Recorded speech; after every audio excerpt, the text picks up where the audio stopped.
이번부터 올리게 될 영상들은 기촌을 꿈꾸며 목조주택을 나홀로 지어가는 과정을 개괄적으로 다뤄보기로 하겠습니다. 물론 저는 전문적인 건축업자도 건축 관련 학과를 나온 것도 아니기 때문에 오직 저의 경험만이 지식의 전부이니 시청자의 많은 조언도 필요합니다. 이 시리즈는 중요 과정만 나열한 것으로 건축의 각 공정별 자세한 내용은 별도의 영상으로 구성하여 이론과 기술적인 부분을 같이 다뤄볼까 합니다. 사실 목조주택을 건축하면서 그 과정을 상세하게 남기자는 시도는 하였으나 매번 실패하였는데 이번에는 기필코 이뤄내 보겠습니다. 저도 전원생활을 하게 될 줄은 정말 몰랐습니다. 게다가 집까지 지을 줄은 더더욱 몰랐습니다.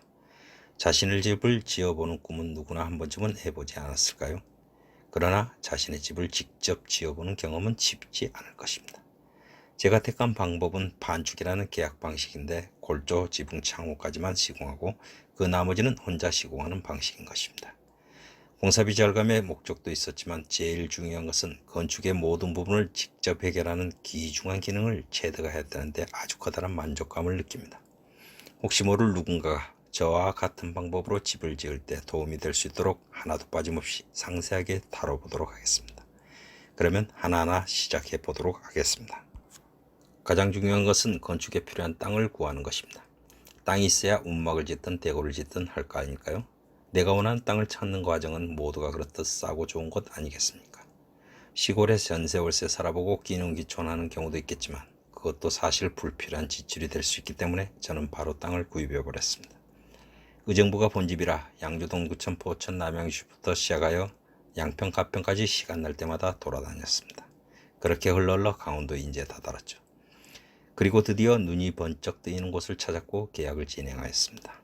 키만큼의 잡초가 우거지고 산자락이 흙은 무너져 내린 땅이었지만 그 끝자락에서 바라본 방태천의 시원한 풍광에 반한답니다. 지금 토지 중 그 장소는 후일을 기약하며 비워두고 있습니다. 토지에 관련된 각종 서류들을 검토해 봐야 합니다. 토지 이용 계획 확인은 지적도, 토지대장 등을 인터넷으로 발급받고 건축이나 토지 이용에 지장이 없는지를 확인합니다. 서류상 검토가 끝났다면 그 땅에 무엇을 그릴 것인가를 고민하면서 토지의 원주인과의 계약을 추진하고 매수를 하게 됩니다. 땅의 형태를 파악합니다. 땅을 구입하였으면 우선 풀부터 뽑고 바위와 돌멩이들을 치워가면서 땅의 모양을 파악하고 이 땅을 어떻게 만들어 갈 것인지를 고민해야 하는 것입니다. 농지 전용 변경 신청과 개발 행위 허가를 미리 해둬야 합니다. 어차피 집을 짓기로 작정하고 땅을 샀고 그 땅의 지목이 전답일 경우 건축에 필요한 부분만큼 대지로 변경할 준비를 해두는 것이죠. 그리고 건축의 목표를 세웁니다. 건축에는 돈이 많이 들어갑니다. 저의 목표는 제재 비용으로 집을 혼자 지어보자였습니다. 경계 측량도 받아둡니다. 측량 비용이 은근히 아깝지만 나의 토지의 경계를 정확히 파악하고 있어야만 차후의 모든 작업이 순조롭게 기꺼이 지출을 감수해야 될 사항입니다. 컨테이너를 하나 구입합니다. 모양 예쁘고 단열 좋고 부엌 화장실 갖춘 농막도 좋겠지만 그냥 저렴하게 중국 컨테이너는 하나 구입합니다. 조금 사치를 부린다면 신품으로 해야죠. 전기와 TV를 신청하였습니다. 정말 그곳에서 적어도 TV만큼은 보지 않으려고 했습니다. 그러나 놀러오는 마누라와 애들이 너무 심심해 합니다. 땅의 모양을 잡기 위해 석축 작업과 평탄 작업을 합니다. 평탄 작업은 포크레인으로 원하는 대로 할 수 있지만 절도와 성토를 절묘하게 이용해야 예쁜 땅이 만들어집니다. 저는 웬만하면 삽을 이용합니다. 석축에는 돌이 많이 필요하고 돌 종류에 따라 가격이 천차만별입니다. 건축 목표에 부합하려면 저렴한 돈을 구해 석축을 쌓을 수밖에 없죠. 겨울이 다가오면 컨테이너에 방한 작업을 해야 합니다. 컨테이너 단열 절대 믿으면 안 됩니다. 얼어 죽습니다. 나름대로 비늘도 치고 하지만 모양은 영 아니죠. 그래도 12월 매서운 추위 속에 제재소에서 각재를 사와 뚝딱거리는 동안 새로운 세계에 눈을 뜨게 됩니다. 나는 목공에 소질이 있다고 말입니다. 난로 겸 삼겹살 불판도 어설프게 만들어 봅니다. 네이버 카페에서 훔쳐본 지식으로 만들어 봤는데 엉망입니다. 연기가 아궁이로 나와요. 해체가 답입니다. 조금 더 배워야 하겠습니다. 그냥 막 피우는 깡통난로가 화력은 최고입니다. 난로에 대해서도 이야기할 게 많은데 일정이 바쁘니 다음으로 넘어갑니다. 지하수 관정공사를 했습니다. 물이 필요해서 대공으로 팠습니다. 800만원 지출하였습니다. 그냥 삽으로 팔 걸 그랬나 봅니다. 수직 100m만 파면 되는데 말이죠. 지하수 수질 검사와 준공 확인 필증을 챙겨둡니다. 이전이나 앞으로도 모든 일의 시작과 끝에는 계약서와 영수증을 꼭 챙겨두어야 합니다. 그건 역사입니다. 누가 알아주든 말든 내 역사입니다. 수도가도 만들어 봅니다. 헛짓거리 같지만 이래봬도 얼마나 유용한 시설이었는지 모릅니다. 한밤중 홀라당 벗고 물 한 바가지면 폭포수 아래 신선이 안 부러웠죠. 주택 교육을 신청하여 수료합니다. 혼자 집 짓겠다는 사람이 목조 주택에 대하여 전혀 문외아니라 우선 이론은 알아야 하겠기에 경기 광주의 교육관에서 목조 주택에 대한 교육을 받았습니다. 주택의 각 요소에 대하여 왜 그게 중요한가를 이해한 좋은 교육이었습니다. 물론 유료 교육이었죠. 저도 필요한 부분에 쓸 때는 팍팍 씁니다. 그리고 설계에 필요한 프로그램 공부도 해야 합니다. 전문적인 프로그램은 배우기 힘들지만 캐드와 스케치업 2가지 정도만 익혀도 충분합니다. 땅은 놀리지 않고 밭을 만들어 봅니다. 강원도의 땅은 삽질이 어렵습니다. 우선 꽃갱이로 찍어 헤집어 놓고 삽질을 해야 합니다.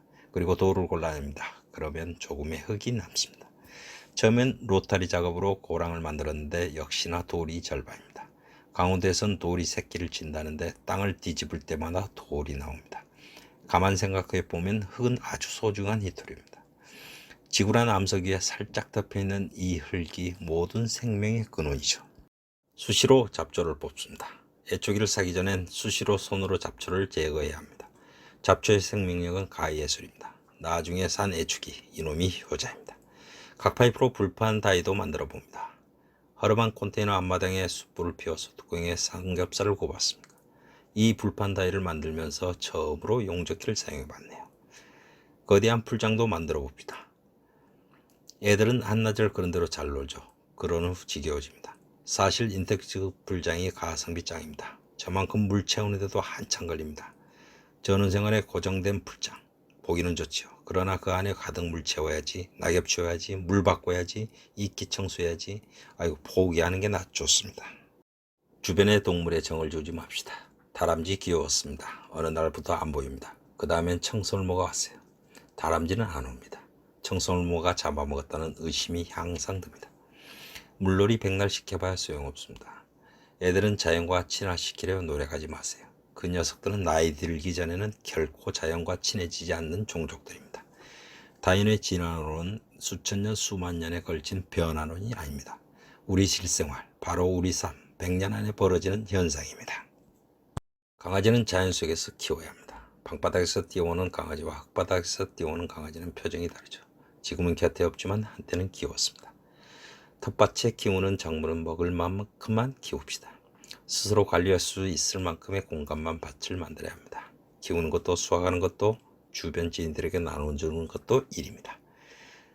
틈틈이 집 설계와 토지의 배치, 수목의 배치를 구상합니다. 어차피 전원주택을 짓고자 하였다면 나름 꿈꿔왔던 그림이 있을 것입니다. 이 세상에 못 지을 모양의 건물은 없습니다. 돈만 있으면 됩니다. 이런 구상을 하는 기간은 필히 1년 이상은 가져야 한다고 봅니다. 봄, 여름, 가을, 겨울 모두 한번 지나봐야 집 모양이 나올 것입니다. 건축 작공을 위하여 건축 사무실을 찾습니다. 건축을 위한 설계와 감리 부분의 업무를 위하여 건축사를 선정해야 하는데 멀리 찾을 것 없이 시군청 주변에 사무실을 찾으면 됩니다. 건축 사무실을 찾기 전에 미리 구상했던 설계도를 가져갑니다. 물론 비전문가의 설계도이기 때문에 건축사의 조언에 따라 변경이 필요하죠. 비닐하우스와 본집을 이어줄 오수, 폐수, 전기통신 배관을 합니다. 여기에 등장하는 두 인물은 네이버 카페 활동하면서 보아온 멤버들인데 역시 쉽게 믿을 게 못 됩니다. 오페스 파이프 배관 하나만 봐도 실력이 나옵니다. 아마도 나홀로 집을 짓기로 결정한 이유도 이 두 사람 때문이었을 겁니다. 3일간 일하는 폼을 보고 그만 돌아가시라고 했습니다.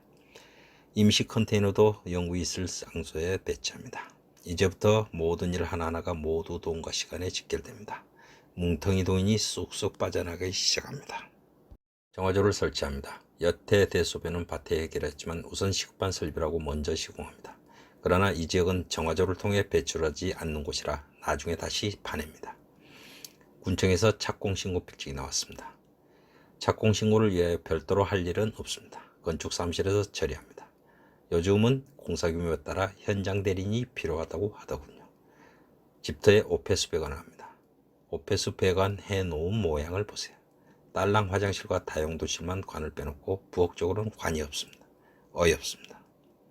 아무 생각 없는 무면허 공사업자 덕분에 정화조를 다시 파내고 있습니다. 초반에 결별을 하였기에 더 큰 피해를 막을 수 있었다고 봅니다.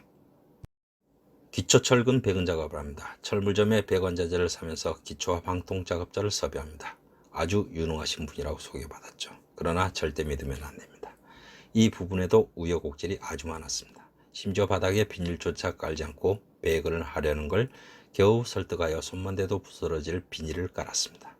집이 들어설 부분은 다른 바닥보다 20cm 이상 높입니다. 이건 빗물이 튀어 흙이 벽면을 적실 경우 지저분해지는 것을 방지하는 역할을 한다고 합니다. 집터 옆으로 펌프실도 깔끔하게 만듭니다. 초반 기초공사 시 레모차를 부를 때 주변 부대 시설도 같이 작업을 하면 차후 여러모로 편해집니다. 그러니 미리 계획을 잘 세워야겠죠. 추가로 바닥 전기배선 부엌에 오수배관을 시공합니다. 철근 배건되어 있는 상태에서 부엌 쪽으로 PVC 배관을 추가합니다. 전기도 바닥으로 배선할 수 있는 건 최대한 뽑아 넣어야죠. 밤새도록. 레미코차를 불러 콘크리트를 붓는 방통 작업을 합니다. 집터가 안반이에 자리한지라 방석 기초로 가기로 하였습니다. 포크레인으로 건드는 곳마다 커다란 돌들이 자리하고 있습니다. 그리고 중요한 것은 방통의 가장자리로부터 적절한 간격과 서로 간의 간격에 앙카볼트를 미리 심어 놓아야 차후 건축 시 일거리 하나를 줄일 수 있습니다. 지적불부합지로 결정되어 측량을 다시 한다고 합니다. 이것이 문제가 되는 게 지하수, 기초공사 등 모두 시공된 상태에서 측량점들이 달라져 버리면 몇 가지 설비가 나의 토지에서 벗어나게 됩니다. 이로 인하여 지적공사를 상대로 민원 접수를 하게 되고 수차례의 공방 끝에 내 설비가 모두 토지 안으로 들어오면서 진입로도 완전히 확보하도록 했죠. 비닐하우스를 안동 만듭니다. 아직 건축 전이라 농기구나 자재 등을 보관할 공간을 확보하기 위함입니다. 비닐하우스 안에 뒤쪽은 밭을 만들까 하였는데 의외로 공간이 부족합니다. 이 정도는 가족끼리 힘을 합하면 지을 수 있습니다. 비닐하우스 자재와 임팩트 드릴 하나면 해결됩니다. 하우스 안쪽에 임시로 오페스 배관을 해둡니다. 예전에 공사업자를 보낸 후 공사업체를 고르는데 신중할 수밖에 없습니다. 건축사를 통하자니 그 라인도 한 통속일 거라 이래저래 선택이 어렵죠. 건축을 언제 시작할는지 알 수 없는 상황에서 우선은 비닐하우스에서 생활을 해야 하는 상황이기에 하우스 귀퉁이에 오페수관을 묻습니다. 물은 필수이기 때문에 수도 배관은 어디든 따라가 다닙니다. 땅 파는 게 힘들지 배관은 미리 계약을 세우고 자재를 준비하면 쉽습니다. 난방기를 주워다가 공기를 덮여봅니다. 강원도 겨울은 빨리 옵니다. 비닐하우스 안이라도 너무 춥습니다. 일주일에 한 번씩 가는 거지만 저 정도의 야외 스토브로는 어림도 없습니다. 컨테이너 안에서는 전기장판에 파커를 걸치고 스토브 하나는 켜둬야 겨우 버틸 수 있습니다. 그래도 겨울에 갑니다. 그곳이 참 편안합니다. 틈틈이 일산킨텍스 강남 코엑스에서 열리는 건축 박람회를 참관합니다. 보는 것마다 신기하고 꼭 필요해 보입니다. 그림의 떡입니다. 눈만 높아집니다. 집, 가구, 창호, 대문, 주택, 목공기계 등등 박람회장을 집터로 옮기고 싶네요.